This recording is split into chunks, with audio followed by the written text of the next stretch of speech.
It's Hearthstone Grandmasters for Europe, our fifth and final match of the day. Bunnyhoppor taking on SilverName in this one. Bunnyhoppor, one of the most dominant players of the year last year, and SilverName, I think, has got his work cut out for him in this one. We have a Hunter mirror match, but very different archetypes that are coming in here. That's admirable, and I'm joined by Derek Brown. I knew I was missing something at the start of that. I was like, something's missing here. And I mean, oh, that's it. Who doesn't know who we are? Let's be honest. Yeah, we're like super famous. Clearly. Unlike these Hearthstone players, I mean, who's heard of arguably the best performer in HEP last year, full stop, Bunnyhoppor? What is he? A rabbit? Am I right? Take a look at his Beast Hunter deck. This was an interesting call, I think, coming into this week, because the thing that you and I had talked about with this deck that was really lacking was the ability to pressure early. And Scavenging Hyena and Headhunter's Hatchet, say that 3 times fast, feels like a way to supplement that early game. Yeah, this definitely feels like a logical next step in the evolution of this deck, where you're trying to contest a little bit more early on. It will be fantastic against the likes of the Mech Hunter that we're going to see from SilverName, and it would have been good against the Zoo that Viper was throwing down. So the aggressive decks, feels nice to have that early game in there. And then obviously against the control decks, you still have the very nice juicy combos of Dire Frenzy on your beasts, Zul'jin to recast those Dire Frenzies in the late game, and of course the Master's Call to redraw those buffed up minions after you've shuffled them in. It's a very tight deck list. It does what it needs to do pretty well.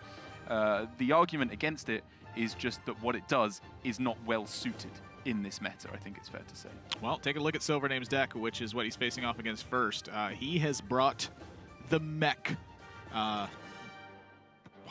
Mech Hunter. Why was the name Hunter escaping me here real quick? But it's not the big Mech Hunter, like with the greedy Oblivitrons and the mechanical whelplings. He's going for the aggressive version where you basically turn most of your minions into just Blessing of Kings effects. Yeah, it's interesting that you say that, because with his secondary deck, this deck has the ability to switch over to that kind of 9 lives greedy Death Rattle Mech Hunter. But as you said, the vast majority of the time in most matchups, you are trying to hit Galvanizer early on to reduce the cost of all your mechs. You're trying to magnetize them on top of each other, on top of each other, on top of each other to make a huge, great big mech, preferably with a Death Rattle that you can then fireworks tech for some truly disgusting combos. Some explosive turds, if you will. Exactly. As I was forewarned by Mike, our fabulous producer, that SilverName would be looking like a Jedi beforehand, still made me laugh. Still caught me off balance. I'm a hoodie gamer myself. Yeah. So that looks right at home to me. This looks comfy. You're also, a little known fact, a Sith Lord.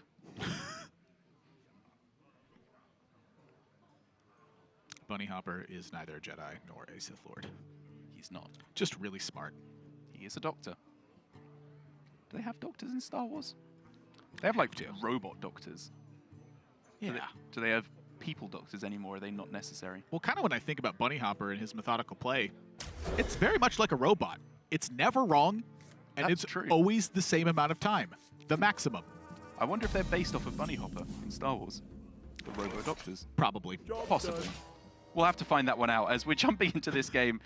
For Bunnyhoppor here, not the ideal starting hand because it's missing a couple of those key combo cards to tie it all together. I'm talking, of course, Springpaw to go with the Timberwolf and the Scavenging Hyena, or even just, as you said, a Headhunter's Hatchet could do very nicely to stave off the early game pressure. This is admittedly, from Bunnyhoppor's perspective, I feel like SilverName's deck is one I've often struggled with when I actually face it on ladder. The benefit that Bunnyhoppor has is that he's going into this knowing that it's a Bomb Warrior deck. Yeah. He's not going in guessing what kind of hunter it is. And so you have a different opportunity to keep types of hands that can fight back against it. For me, the biggest trouble I've had is that Magnetic is actually a pretty scary effect against this deck. So you look at stuff like Bomb Toss, and you look at, just random 1/1 mechs that are in play, they become quite scary as Hunter delivers a significant amount of pressure if this stuff goes unchecked. Yeah, it can either go very well or very poorly, because a lot of the time this Hunter deck has to go pretty wide, obviously with a lot of Goblin Bombs, as you said, the 1/1s from replicating Menace as well. And that can be a hindrance up against this deck that is running a copy of Unleash the Hounds, or 2 copies of Unleash the Hounds, sorry, for Bunnyhoppor, which in combination with Scavenging Hyena can get you to the point where they are unable to answer it. But I would say even then for SilverName, if Bunnyhoppor does make a big Scavenging Hyena, there's the Venomizer, there's the Spider Bombs. SilverName has a lot of ways to check the most powerful things that Bunnyhoppor can do. And already Bunnyhoppor in a kind of a weird spot here where he really, really wants to get some stuff down to fight with, but Scavenging Hyena is not really the minion to do this lest your opponent, take advantage of this. Like right now, Venomizer takes care of this. Spider Bomb takes care of this. Heck, even your opponent just playing an Ursatron takes care of this. I think this is a very weird play from Bunnyhoppor. I think I like this. I think there are few minions early on that magnetize, and none of them would be looked for in the starting hand. Like, obviously, this is the punish to the play, right? Spider Bomb or Venomancer that goes pretty horrendously wrong here for Bunnyhoppor. It's 4 cards. His hand sucks, though. Bunnyhopper's hand is not good. If he had taken 1 turn, and you have Spring Paw, Kill Command, I don't know. I dislike that. I think that's paying too much disrespect to Spider Bomb and Venomizer, which I think are cards that SilverName arguably is keeping. Okay, so the first thing to say is I fully agree with you. It's terrible for Bunnyhoppor if those happen. I think it's less he's paying disrespect to the fact that SilverName could have those cards, and more that he's paying respect to the fact that his hand is rubbish and it's not a hand that wins this game. Something has to go right for him to take this game. And so he made a risk for himself in the form of just playing out the hyena there. It's like the earlier you take the risk, the less likely you are to get punished for it. Yes, and there was potentially huge amounts of payoff if it does not die. Because with double tracking in hand, he had a good chance to find Springfall off the top to buff up the Scavenging Hyena as quickly as possible. All right. I like it. I'm not even certain it's correct. I'm just saying I probably would have done the same thing. I think you just have to make risks in this instance because SilverName is going to start compounding that board pressure very quickly. Yeah, and this is SilverName. God, his turns look good. Do they? Yeah. It's all right. It's decent. It's not absurdly powerful, though. It looks to me like Bunnyhopper's doing like 1 thing at a time. It looks to me like SilverName's doing 2 or 3 things at a time. That will change around drastically, though, as the game progresses. As SilverName runs out of cards and Bunnyhoppor draws through to more of his combo pieces that work together nicely, Bunnyhoppor will be the one doing all the many tricksy plays. As even now, I mean, Lynx plus Animal Companion looks pretty good to me.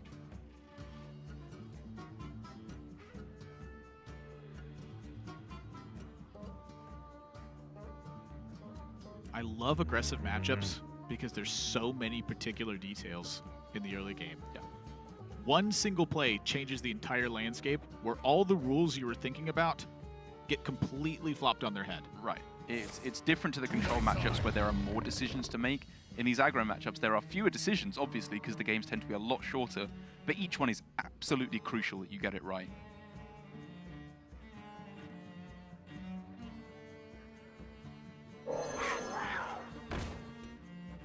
This tells me that Bunnyhoppor has some interest in going face.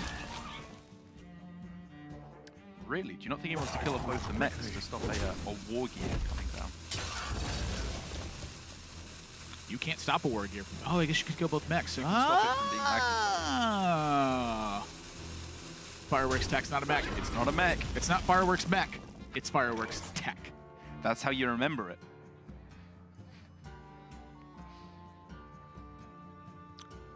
You know, now that I think about it, I think that's the reason I've had so much trouble with this deck. Why is my game bugged? It won't let me magnetize onto my... No. I don't play with it. I play against it. I specifically want to be from the player who's playing against this because playing with it is like... It's pretty straightforward. Get some mechs in play, attach some things to them, hit them in the face. Okay. Playing against it, though, there's so much guesswork. And I literally am now having the epiphany that Fireworks tech is not a mechanical unit, which means that it has the lowest priority of clear. That makes sense. You're losing because you can't read. It's all starting to slot together now. Yeah. It's the same reason you forget what Boom Reaver did. Twice in the same series. Touché. Let's do this again soon. Good talk, old chap. Until next time. Yeah, SilverName taking a good old ponder here because killing the... Precision. killing the Lee up here is not crucial. It doesn't have to die for him to win the game. So there were other lines he could think about of getting down. I guess the Galvanizer and the Direwolf to go wider on board, but yeah, this is just way better. It's a cross-reference of what's going to cost you more, the Ziliax or the other cards. Yeah. If you use the other cards, you just lose more cards overall. Why not wait till you can maybe take advantage of them? Yeah, I agree. But for SilverName, falling behind on board here is more detrimental than it may usually be. As the mark shot there is pretty nice. I'm looking at the Unleash the Beast too. Oh, really? Just more value? Well, I guess you have the weapon, right, to already take care of the Ziliax. And so that's really, I think, the question here then, right? Should you take care of the Ziliax now? Or is it the Shimmerfly? And if so what I was looking at is take Unleash the Beast, use Shimmerfly Kill Command, save the weapon. The next turn, you have Unleash the Beast with a weapon out, so you can check 2 threats. And then from there, for pretty much the rest of the game, you just keep checking threats. Either way, I want to preserve the weapon. Quickly. Okay. Yeah, I think preserving the weapon's fine. I think if you're going to do that, I much prefer going for the marked shot than the kill command, because there's a lot of minions later on in the game that you really want to be checking with kill command, like War Gear, Boommaster Flark. You'd rather not check them with your 5/5 minion. Yes, yeah, or with a 4-mana spell in marked shot. As I was saying, for SilverName, if he falls too far behind here, he has a much lower chance of finding the Venomizer, sorry, to go with the missile launcher. Obviously, the already infamous combo with this Mech Hunter deck is missile launcher plus Venomizer deals 1 poisonous damage to every other minion on the board and is a complete board that also develops a 6/6. It's crazy.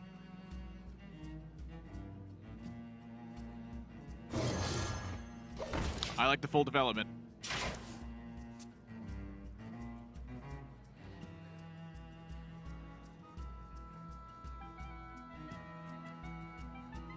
Well, you're not clearing off every mech, but yeah, it's still looking pretty darn good. That's the sad thing, is that you can't kill off every mech, because if you could, I would argue that's more valuable than killing off the Direwolf Alfalfa.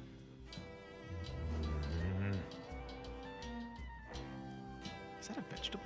Yeah, a little seed thing. Just a seed with 4 legs. The alpha seed.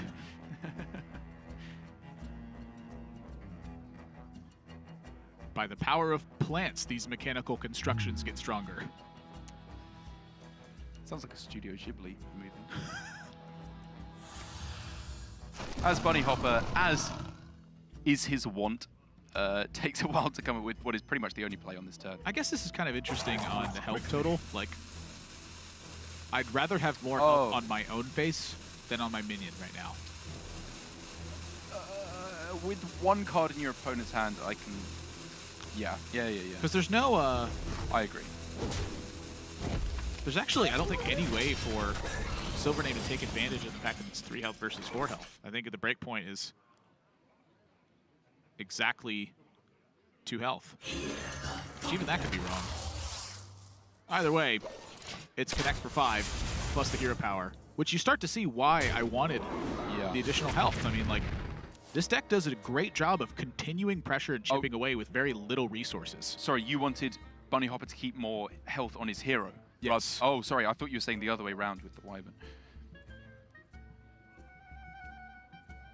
And it's I think it's correct for SilverName, but it's also worth mentioning that he decided to magnetize on for 4 extra damage and allowed his minion to be perfectly killed off by the Wyvern.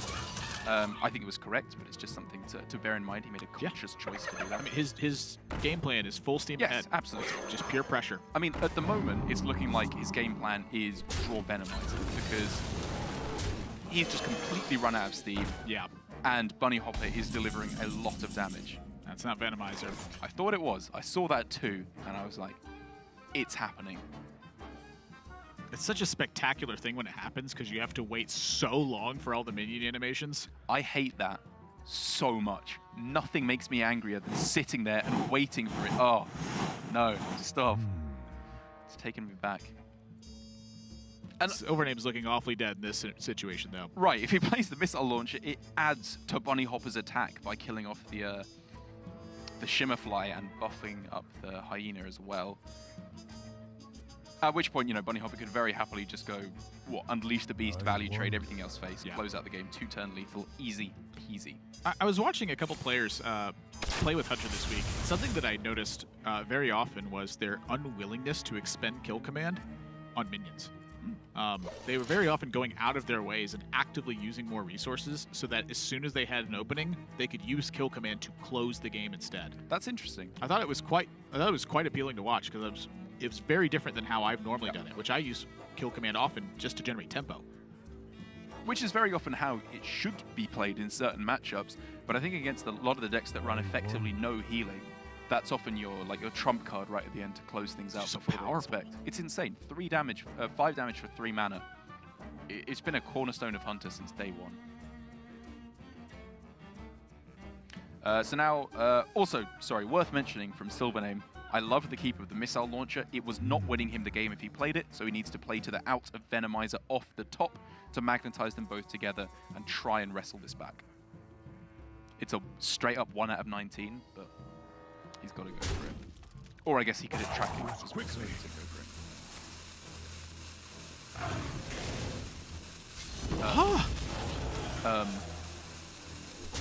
it. Excusez-moi. So I guess it gives him a spell. It helps cut into Unleash the Hounds. Like, it's literally just to play around Unleash. Is it to play around Unleash plus Direwolf? There's only 1 Unleash in SilverName's deck. I mean, it still sets up 2-turn lethal. It gives him a spell to his hand to maybe fight back. And look at the relief on Bunnyhoppor's face. He did not think he was winning that game. It didn't look like he was going to win that game, and then SilverName just completely gassed. Yeah. I mean, that's typically the way that I've won versus this deck, is they don't chain together a bunch of magnetics. I think when the deck chains magnetics, it goes really bad, because look at what happened in that game. Bunnyhoppor played a 1-drop, it got bombed, and then he played a Scavenging Hyena to try to develop, and it got Venomizer. That's like the nightmare situation that took place, and still managed to come out on top. You say that, but look at how it played out from then on. The Venomizer would have been fantastic late game with the missile launcher to be able to clear the board. Bunnyhoppor did get that out of the way, and he knew that the Spider Bomb and the Venomizer were the only 2 cards that could kill off his minion. It also meant that even though his Scavenging Hyena died at the start there, he was still keeping up on board, whittling down his opponent's resources in a very effective way. You're starting to make some sense, Darok. Starting. Thanks. It's a compliment. A backhanded one, albeit. But that's what you do. Because that's what you do. Go to break, please. Bunnyhoppor's up a game. We're coming back for game 2. See if SilverName can turn it around.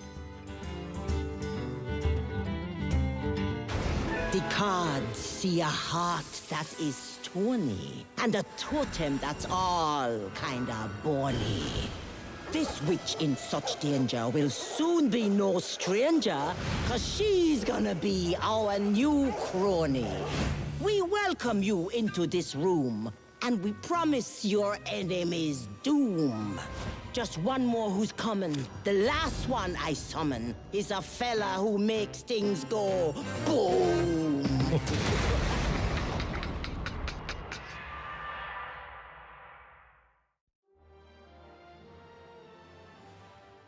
My name is Casper. My alias is Hunter. My username actually goes way, way back. I didn't actually come up with it myself. My father is like somewhat of a gamer, and he had like his own gaming stuff. But what I did was I just stole one of his tags and used it for myself. So Hunter isn't really your dad? Well, not anymore. Right now I reached like my ultimate goal for this year. We happened to win the World Championship, and that was like the biggest thing. So I'm like still extremely happy about that. I think that the Grandmaster program provides an exciting opportunity to be able to play like high competition Hearthstone every week. Only competing against the EU players to start with is going to be a very difficult job, and it's going to be super hard to be like one of the standout performers and then qualify to the global finals. I would have to stay at my best to be able to qualify. It's Hearthstone Grandmasters in Europe, our 5th and final match of today. We'll have more tomorrow as our bonus day with 6 matches in it. And Bunnyhoppor up a game right now over SilverName. But I'm kind of liking what SilverName's doing with his secondary and tertiary decks here, where Mech Hunter does have the ability to actually swap game plans quite a bit. And SilverName moving over towards a bigger Death Rattle package here, including in the 2 Mechanical Whelps, as we saw him gas out the previous game. The pair of 9 lives to help fight for that mid game with perhaps value on Ursatron or board on the Spider Bomb, or just something big with Mechanical Whelp. I love the way he's built his secondary deck. It's interesting. I mean, 18 lives is quite a lot to include in one Hearthstone deck, and I'm surprised, to be honest, to see him go with this line of play against Bunnyhoppor's Hunter, because it's not like Bunnyhoppor cannot play the aggressor. Generally in this matchup, he will be playing on the defense, as we saw in that particular game. He will overcome all of SilverName's pressure and then finish out the game over the top of that afterwards. But I guess it makes sense. I was expecting SilverName to play more aggressive, but I can fully understand his reasoning of going for this slightly more value-oriented line of play. So we're underway. We're going to find out if SilverName can get it done here. I love decks that have alternate game plans as a side deck. Like when you can completely swap and alter the way that it plays. Right. It just, I feel so clever when it happens. I agree. I think the players and players who have been doing that have been having a fair amount of success. Frozen comes to mind with his switch to Mechathune Warrior in week 1, which was a line of play that a lot of players had major doubts about, and still do. You know, Mechathune Warrior is not a very well-played deck at the moment, but it worked out fantastically for him in the Warrior Stone that was North America last week. Or the Americas, sorry. Not quite as drastic of a change for SilverName, but nonetheless, a clear diversion in game plan, where he tends to take advantage of the mid-stage. He can play the deck completely differently now. Yeah. He does not have to curve out and just go for pure pressure. He'd like to. You still want to be curving out, but if he's much, much less likely to run out of pressure. The other thing, too, is, that's the thing, is when he plays the exact same way he just played, right, it works out better, I think. It's true. Or rather, it has the potential to work out super ideally. It's like he's less likely to curve out better, but when he does, the follow-up is obviously way, way better with the extra threats he has. Took out a Mecharoo, a tracking 2 Direwolf Alphas, and an Unleash the Hounds for the cards that were added. Bunnyhoppor has taken out a Vicious Scalehide, a Marked Shot, a Tundra Rhino, and Unleash the Beast. He adds in 2 copies of Direwolf Alpha, a Deadly Shot, and a Baited Arrow. So adding in the 2 Direwolf Alphas, I think it gives you a glimpse into Game 1 of why he played the Scavenging Hind on turn 2. When your early minion goes unchecked, you have a much better potential to fight for board. So I will concede that point to you, Darok. I like his play last game, even though it got punished. Good. And I think that the real beauty of it is even when it does get punished, it still has upsides. It's not like the game's over on the spot. The fact that the Venomizer was used had big upsides in the later stages of the game. Quickly.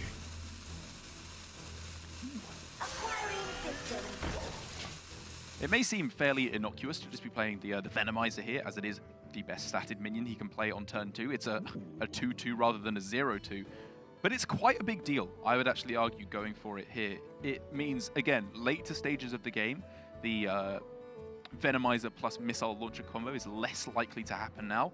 But then I guess the next step in that thinking is it's less likely to be needed with this secondary deck that he has, because he will probably still be ahead on board as the late game comes along. You both said the thing I wanted you to say, and then said the thing I was going to say. You're out of a job. I'm done. Quickly. I can also make myself mad. But can you make me mad? I mean, you tell me. My secret is I'm always mad. That explains a lot. Well, actually, no, that's kind of your secret, is everyone thinks you're always mad because of how passionate you are when you're casting. I'm just never. You're actually just not. No. That's your real secret. I don't know why I sound that way. You just love some Hearthstone. You know, like when people's face just looks mad when they're resting and nothing's wrong? That's how my voice is. Well, I mean, your persona is quite masculine with your big beard and your intense voice. I suppose it's one way to look at it. Yeah. I see it as passion. Please, calm down. I'm just trying to do my job, man. I don't want any trouble. Passion, Darok. Ursatron, I'm honestly severely surprised that Mech Hunter is not a better deck, given how good of a card Ursatron is. It's very, very good of a card. Just 3 mana, 3/3, Death Rattle, draw a mech from your deck. Like, that is so good. Is it better than just Death Rattle, draw a card? I think so, I yeah. think it's slightly better, yeah. Like, honestly, like, in terms of speaking specifically of a mech deck, that's really the drawback to it, is you have to play mechs. Like, you would much rather have this card than Azure Drake in your deck. Quickly. In Mech Hunter. Okay. It's like, that's like crazy. Yeah. Like, it's rare that you can find cards that strong. So much so to the degree that Bunnyhoppor throws down a kill command purely to clear off the board. And now SilverName has a pretty juicy looking Galvanizer. This makes his curve over the next few turns very, very threatening indeed. Yeah, I suppose it's, you know, the thing I'm looking at is where does he use the Galvanizer and how does he take the most advantage of it? And so from Bunnyhopper's perspective, it's clear that he has some worry about you either taking advantage of a Death Rattle or having a big magnetic effect. That presence is not going away anytime soon. And I'm actually curious how softly SilverName can play this and come away with an advantage here. Like, can you take it slower for a bigger edge? Or do you want to speed it up with the Mechanical Whelpling?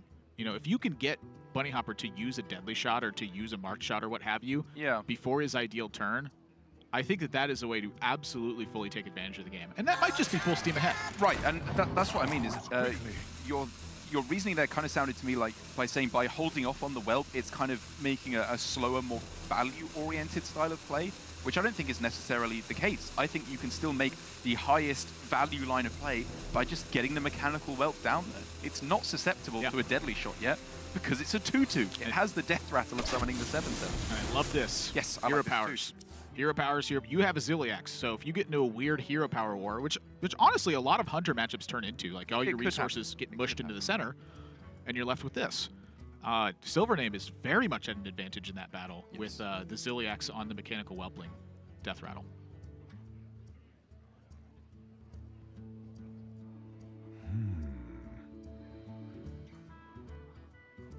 And for Bunnyhoppor, I think this is how do you build to a big Zul'jin turn as quickly as possible.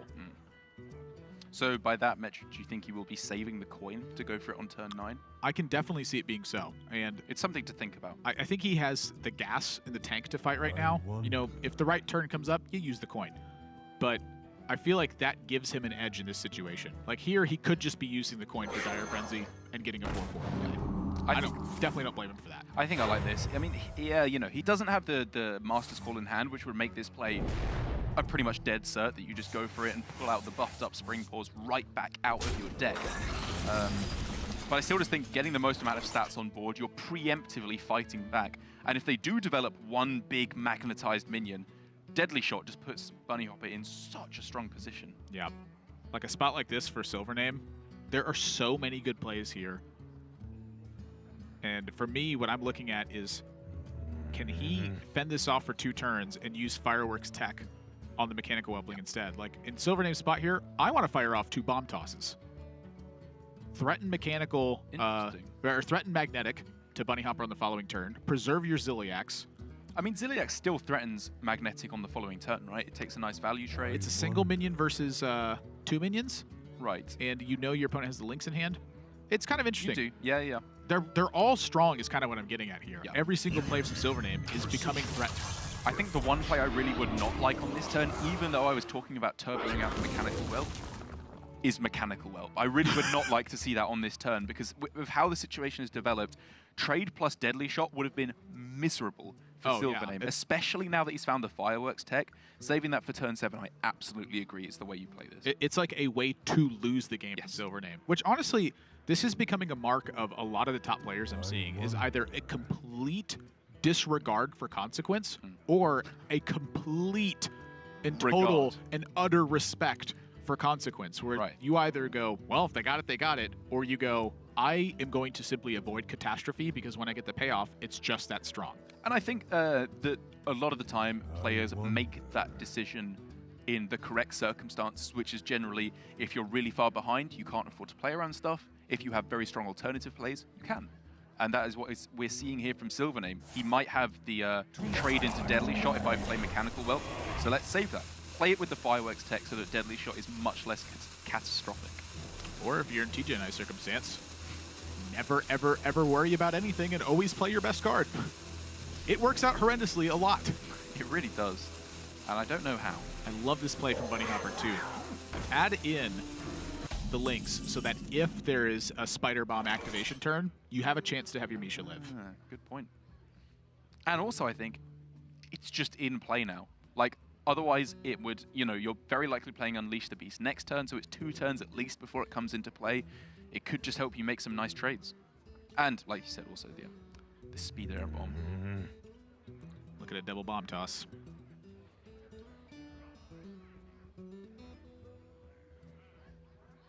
I want to keep weaving in these hero powers, too. I mean, he hasn't woven in many so far, but... well, you got to start somewhere. Yeah.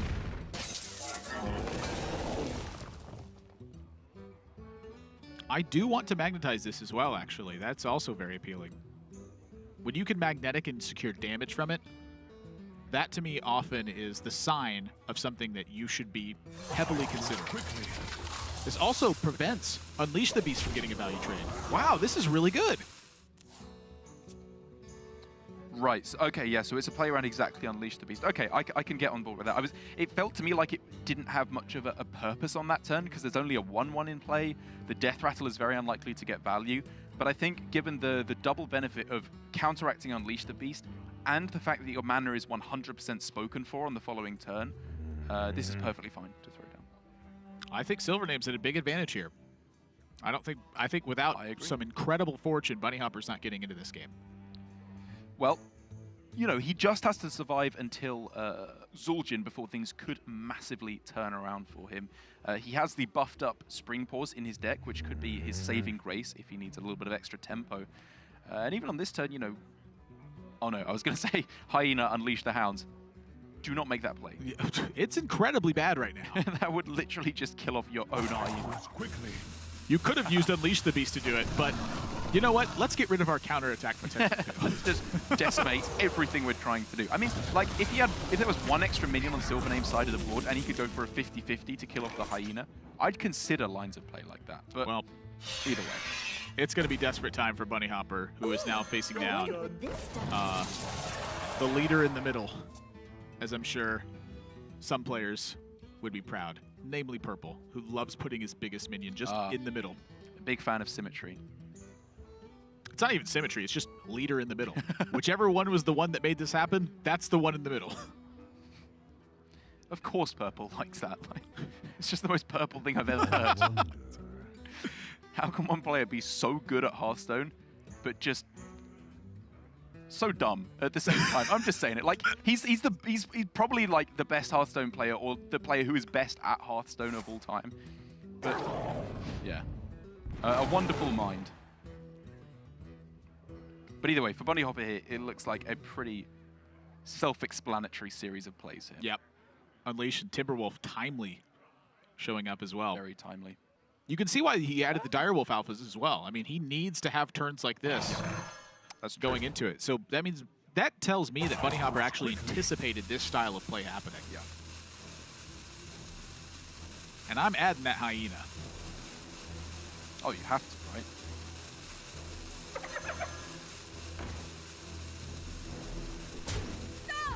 And there we go. The attacks come in, clearing off the vast majority of minions in play. I believe with the replicating menace. Oh no, is he one off? He's one off. Ooh. And he's still one off being able to clear it. Whoa. That's scary. That's very scary. Because SilverName, as it currently stands, does not have much pressure. He can add to it, obviously, this turn, but on board, only 3. The Ziliax is gone. That was the turn that Bunnyhoppor needed to move towards. Wow. Whoa. I mean, the pickup of Timberwolf was absurdly good there. Yeah, I think that Timberwolf is certainly the unsung hero right now. Oh, he's sung. Go ahead, sing it. No. Okay. I tried. Nice try.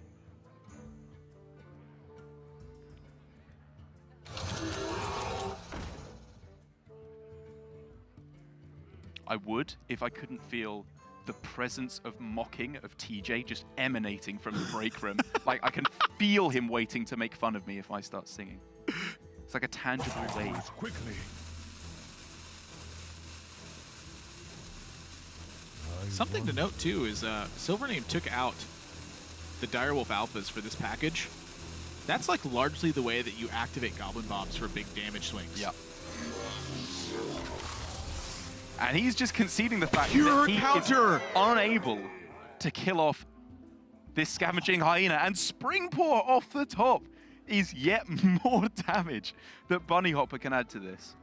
He could go Spring Paw into Unleash the Beast.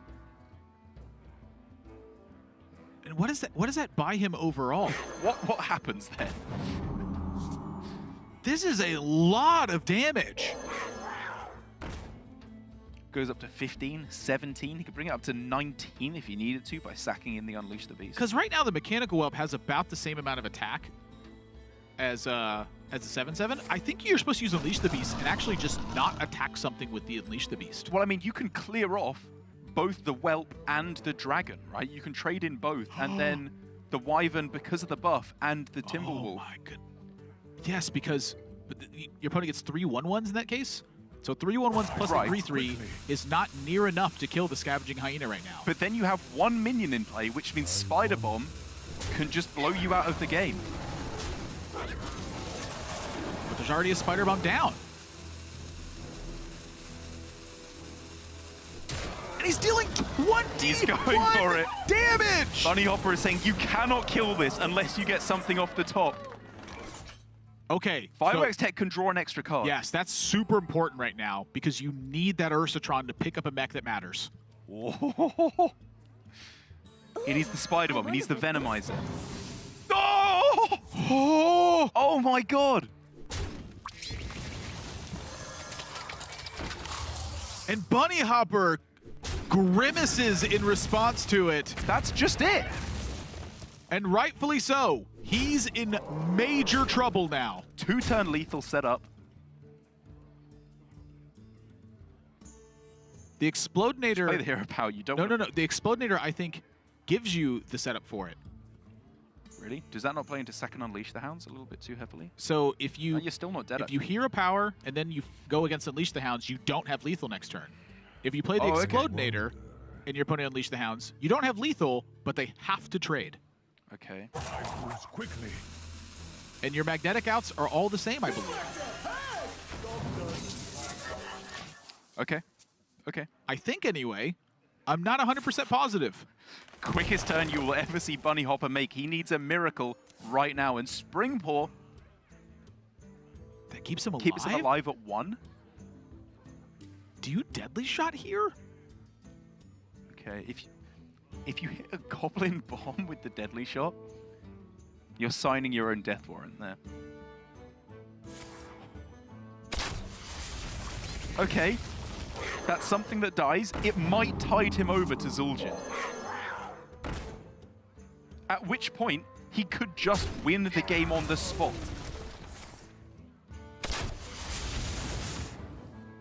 He's wondering whether to take the value trade.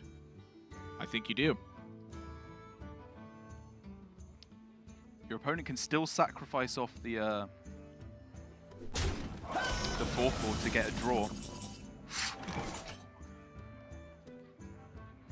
Oh, there he is. I was like, is that missing art? Then it comes springing out.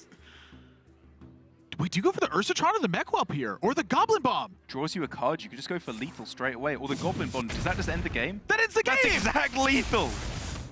Whoa! That is weird! That was unbelievable. And if Bunnyhoppor had not taken the value trade there, he would have survived, right? If he traded into the Ursatron instead of the... It's possible. And the reason why it's possible is because there are minions that don't have magnetic. However, we're looking at War Gear and Missile Launcher being lethal immediately if he trades off the Ursatron. Right, you give them an extra draw without them having to sink the damage into the trade. Yeah, that's exactly why. I think you go for the value trade. I think it was still the way to go. But the thing for me is that the counter alternative game plan for SilverName worked. It was just big things that occupied time and chipped away damage. That's exactly what he was missing in game number 1, was big things. It was, but to an extent, it was also just pressure, right? He just got over the finish line at the end. It was still the same kind of core mechanics of Mech Hunter, of pushing an early advantage and finishing off with Goblin Bombs and just hero powers as well to finish it off. Yeah, for me, it was cards that won that game on that turn Venomizer, Spider Bomb, Replicating Menace, Leroy Jenkins, War Gear, and Missile Launcher. There All were of a those lot of cards outs. that turn ended the game. Right. I mean, as did 9 lives with the play that Bunnyhoppor decided to go for as well. Indeed it did. So, SilverName picks up game number 2, which means that we have to go to a break. But when we come back, we're going to be finding out the decider of our 5th and final series here of day number 2 at Grandmasters for the European region. Stick around. Now the cards show me a tinker, so clever, but kind of a stinker. In a storm that's a raging, sits the last one I'm paging, a truly unusual thinker. All bots are now gonna go boom, but still, you shouldn't assume that I've made this selection on my own direction. No, indeed, let's be clear. I have brought you all here, and now you're all in. It is time to begin.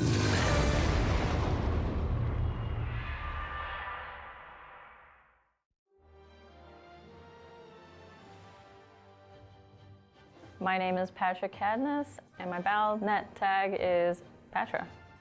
Being in Grandmasters means a whole lot to me, and I feel like I've realized it more now actually being here and seeing everything that's happened. I'm looking forward to, of course, facing all the players because I feel like it's a good experience for me to grow as a player. I do think that, yeah, I'm one of the weakest players in this tournament. Like, I would say I'm an underdog. I just want to represent my country very well, and I want to represent, you know, anybody else basically supporting me. I just hope I do a good job. I have goals for different things. Like, I have goals for my social media, trying to get like this amount of followers by the end of the year. And for Hearthstone, I'd love to not be last in GMs. I want to stick around as long as I can. I just want to show everybody that I love the game so much, and I hope that the audience is happy with all the players that Blizzard has selected, and I hope they enjoy the show. So you're probably wondering why I gathered you here. Let me take a moment and break it down. We've been given black eyes by the good guys. Oh, but that's about to change. Those meddlesome mortals who've mucked up our missions will finally feel some of our pain. You see, I have a devious plan that requires a demonstrative fist, and each of you will have your dreams come true as a fiendish finger of peace. What? All right, let me try this again.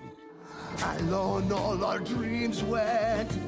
Kaboom! Yes, but united we'll take the candle. No fifth figure.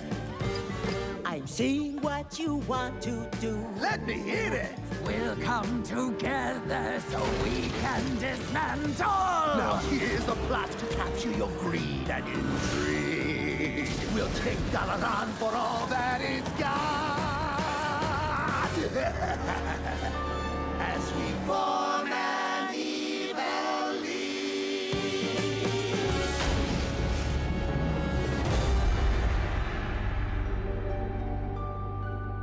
It's Hearthstone Grandmasters, our final match of the day, our final game of the day. At that, we saw a piece about Patra, who will play against Tyler in Asia Pacific tomorrow.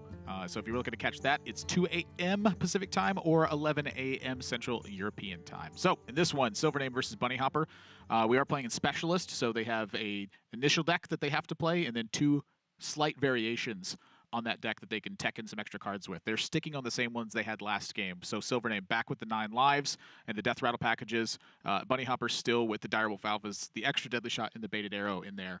And honestly, game number 2 looked like all SilverName, even with a 20 damage Hyena crashing in. Yeah, that was a little bit scary for him. Bunnyhoppor almost getting a very powerful reverse swing, but as we saw, a timely Spider Bomb coming in beautifully there to be able to swing things back. And I guess it's worth mentioning that he did use one of his Spider Bombs a little earlier that he could have held onto in that game that I didn't really clock onto until that point. But either way, it's a whole new game now, and both of these players are very much going to be looking to take the win. For SilverName, even though he has all these extra late game value cards slotted in, it's still just looking for the early curve. Yeah, you need to just have pressure early. The whole point of the extra death rattle stuff is that you'll draw it sometimes when you get to the middle stage. You'll have a big thing to do. For Bunnyhoppor, I think, honestly, looking at Game 1 and Game 2, something that was really missing that I think I took for granted was the Headhunter's Hatchet and how important it was. Oh, you did. I noticed. You really took it for granted. Well, I'm glad you mentioned it then. You need to come to these realizations yourself. This is part Hearthstone casting, part group therapy. Thanks, analyst Derek Brown. You're welcome. Something that's admirable. And this is an interesting hand from Bunnyhoppor. We saw him turn in the Timberwolf last time. That would require SilverName to coin the bomb toss if he wants to handle it, or just create tension with the Mecharoo, which I imagine is much more likely. We could actually see the exact same start as we did in Game 1, where it's Timberwolf into coin bomb toss, into Scavenging Hyena, into magnetizing the Venomizer to deal with the bomb, to deal with the Hyena. But either way, we're deviating from that. Well, standard line of play already. There's a reason that this one's different, and it's the Scavenging Hyena would get buffed up in this situation. So if Bunnyhoppor actually uses Scavenging Hyena and then runs into Timberwolf, he has a 4-3, which means that SilverName has to have action to back that up, which means that Bunnyhoppor has Animal Companion and Animal Companion, and then on turn 5 can set the Hatchet, or he can set the Hatchet now. There's a lot of different lines on turn 2. I think personally, it's interesting. I'm wondering how much I'm letting the fact that I can see both players' hands here get into my head. But it seems to me like Headhunter's Hatchet is the much more appropriate play on this turn, because we saw how strong Scavenging Hyena can be in the later stages of the game. Headhunter's Hatchet is never going to win you the game in its own right. It will keep you alive early on. But the ceiling for how good Hyena can be is very, very high. The thing that I look at it with is that Bomb Toss is the immediate answer. Yeah. And if SilverName is going to handle this in any other way, it either has to be Venomizer, which we saw how important it could be, especially now that he's strong missile launcher, or number 2, it has to be a coin Spider Bomb play. So Bunnyhoppor here very much, like in first game, playing to that effect. You have to have the right card. And I guess in any of those scenarios, it always involves your opponent losing their board. Or, in the best case scenario, they get a 0-2. So in any situation there, they do not have any attack power on board. And so in that case, Animal Companion is a pretty easy play on the following turn. Yeah. Wow. So I guess Bunnyhoppor in every scenario would either, well, in the best case scenario, he would stick the Hyena on board and probably just run away with the game. But even if it dies, which it usually would, Animal Companion is a very clean play on this following turn. What I'm learning is that in this Hunter-Veer matchup, this Hyena is not as important as I thought it was. You should try to create points where your opponent fails a check and you win. I guess so. I like it. Yeah. To my side. Yeah.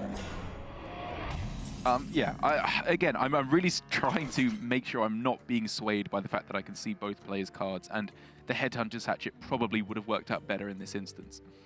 I think it works out pretty well, though. Yeah, it works out fine, which is why I think it's a perfectly decent play for Bunnyhoppor to go for. One of my most often ways that I've personally used Hatchet, which I get this is not the intended purpose, is at some point I set it alongside a minion, and I just start hitting face a lot. I'm like, ooh, they didn't kill a minion. It's time to kill them. I'm sensing a trend with your plays, Admirable. Minion live, minion go face. And while often the rule is face, your face goes to minions, and then your minions go to face, a lot of times it's, you pretty much just everything goes to face. Oh, big pickup. Yeah, that's real juicy. So now Bunnyhoppor gets to Animal Companion, and it has a very good chance of living. I'm actually not sure SilverName has a direct way to kill it outside of Spider Bomb and then coin into Fireworks Tech. And the more I'm looking at it, it'd be 9 lives in this instance, I guess. Yes, good point. Good point for 9 lives. But if that's the case, what that means is you get to develop, and then once you're out of stuff to do, you can Master's Call. So what's the benefit of Master Calling first? Well, the benefit is that next turn it sets up for a vastly more powerful turn, because if you're developing the initiative here and then following up with Master's Call after you are essentially passing on the following turn, I think it's still very interesting, and it's far from an easy play to be made. But one of the things I'm learning about this Hunter deck, the more I see it, is just how absolutely the heart of the deck is Master's Call. That's why the deck is allowed to function, because it can get these combos of beasts together such a high amount of the time. And with double hatchet now, Yeah, I imagine Bunnyhoppor is not foregoing a swing for pretty much the rest of the game. It's looking very nice. I mean, we could see Hatchet, Springport, Direwolf Alpha, full clear, all your minions survive. Yeah. So the question, I guess, is, you know, akin to in game number 1, Bunnyhoppor chose to use his life total quite aggressively. Right. This clear, if you wanted to keep as many minions alive as possible, is going to cost you 7 health. But you seize the board at that point. Like, you're in full control after that. I mean, SilverName took out the Unleash the Hounds that was in the deck to make room for the Death Rattle Greedy stuff. Yeah. What better way to punish that than to absolutely go wide on board? I moves quickly. I agree. In fact, he doesn't even necessarily need to hatchet here. He could use just both of the Spring Ball effects. I agree, you should hatchet. I think with this many weapon charges, you want to start getting them down. Yeah, but it's crazy. He doesn't have to. And paying the full 7. Well, he doesn't have to play out this game. He could just concede right now. Nobody even has to be here right now. Oh, you do. And I know full well that's the only reason why you're here talking with me right now. I have to be. You literally have to be. Yep. I hold no illusions to our friendship, Admirable. It's okay. You shouldn't. This is my hell. Casting with Darok. The Hearthstone part, that's the great part. That's how they got me. That's the twist. They suckered you in with Hearthstone. It's like that Simpsons episode where Homer, he's like, how about all the donuts in the world? You like Hearthstone, eh? And then he eats all the donuts in the world. You're like, yeah, it's not that bad. It's a good episode. I'll consume all the Hearthstone in the world if I can. Not in a sake of, like, it's not there anymore. Just, I want to see it all. I'm not sure that's how ideas work. Or the concept of a game. But either way, for Bunnyhoppor now, still absolutely in the driving seat. Yeah, there just really was not a lot for SilverName to do that turn. Like, you don't want to coin the mechanical well because it's becoming clear that you need Venomizer Missile Launcher. Oh, yeah, that's the game plan. The sooner the better. So if that's the case, Ursatron go, you're behind. And Bunnyhoppor already, I would say, is going to start to have some alarm bells ringing at this point, because when your opponent just plays a 3-3 here, you know, they've still got the coin in hand. Bunnyhoppor knows that. You need to be cautious about how much you're committing to the board. And I think to counteract that as best as possible, you need to launch everything to the face that you possibly can. To put the most pressure on possible. Right. At this point, the leverage is in Bunnyhopper's hero power and the burst damage that's remaining in the deck. Yes, you want to make it so that if they go for Missile Launcher, Coin, Venomancer on turn 7, you kill them the turn after. And SilverName is making some very, very slow plays in order to try and counteract that. I mean, this is 15 plus damage this turn. Like, Master's Call enables a lot of potential damage with Timberwolf. So does Animal Companion. It's a Huffer or Leok. Both would essentially lock out the game. Yeah. I mean, SilverName... Unless Ziliax can be found. He would literally have to find exactly Ziliax, which he has a tracking. True. So, but then there's still all the minions in play because he has been unable to go Venomizer Missile Launcher. I feel like the 11 health swing from Ziliax could be enough. But I'm looking at Deadly Shot in Bunnyhopper's hand as well. So he has a check to, you know, keep the push going. And Huffer gets rolled 4, 9, 10, 11, 12, 13, 14, 15, 16, 17. This could be lethal. No Timberwolf found. He misses on the Timberwolf. For what? Would that be exact lethal or basically as close as makes no difference? Quickly. It would have been And so exact now- lethal. It would have been exact. He's afraid of the Ziliax. So he's trading here. I don't blame him. I mean, we can see he could basically set up a no-lose scenario. I am very surprised he foregoes the Headhunter's hatchet attack, though. I mean, I guess Bunnyhopper's thinking is, my board is not that threatening anyway. If SilverName goes Missile Launcher, Coin, Venomancer, Deadly Shot to get rid of it, redevelop onto the board is an absolutely reasonable strategy. Because so he doesn't have to go all in and lose to Ziliax. There's no Unleash the Hounds on SilverName's side. Right. He cannot swing the board back effectively without this massive of a commitment. This commitment now gets punished. Okay. I like this. I like this. I think this is Yeah, the Ziliax would have arguably just been too bad there. The thing I'm worried about now for Bunnyhoppor, though, is that if he can't finish the game soon, 9 lives Ziliax is a threat from his perspective. Oh, sorry. Yeah, I thought you meant 9 lives to get the Ziliax. 9 lives to resummon the 7/7 and then Ziliax. SilverName doesn't have it yet, but that's a perspective that Bunnyhoppor has to consider now. Oh, man, for Bunnyhoppor here, like, he really wants to go Unleash into Dire Frenzy if he could. Which, I mean, he can do. But I think with both Master's Calls being played, it's just too important to play the Deadly Shot here. Because, again, with Unleash into the Dire Frenzy, it gives you a 4/4 charger. He's paying respect to Ziliax. I think he can't help but follow through. I think that's something you have to think about basically the rest of the game. I fully agree. Until he knows it's not there. And that's kind of like touching what I was talking about in game 1, where like you'll see these kinds of plays from good players. They will either throw complete caution to the wind in those regards, or they will have the utmost respect for that potential. Yeah. And I think Bunnyhoppor is free to just pretty much develop here. And the hero powers start to become paramount. Yeah, I think he should just start getting as much damage to face as possible. Force SilverName to have the Ziliax.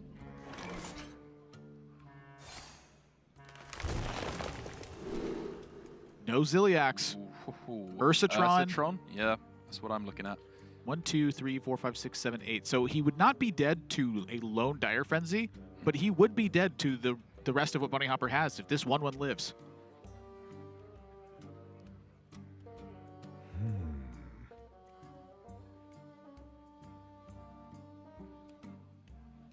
Man, these... I mean, you were saying it. The Headhunter's hatchets, when they go face with every swing, that's a lot of damage. Just doubles the hero power, basically. Yeah. What's that weird mech? Oh, Clockwork Automaton. Yeah, that one. It's literally an automaton for 2 mana. It feels that Literally. way. Except it just doesn't die. Your opponent can't just attack it. Quickly.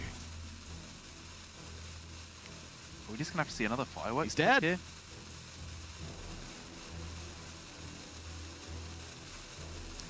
He's just dead. Unleash the Hounds in Dire Frenzy. Ooh, I wonder what this does. Can't find the answer. And Bunnyhoppor, with the early aggressive play, constantly battling to try to seize tempo, is going to take this series over SilverName by a score of 2-1.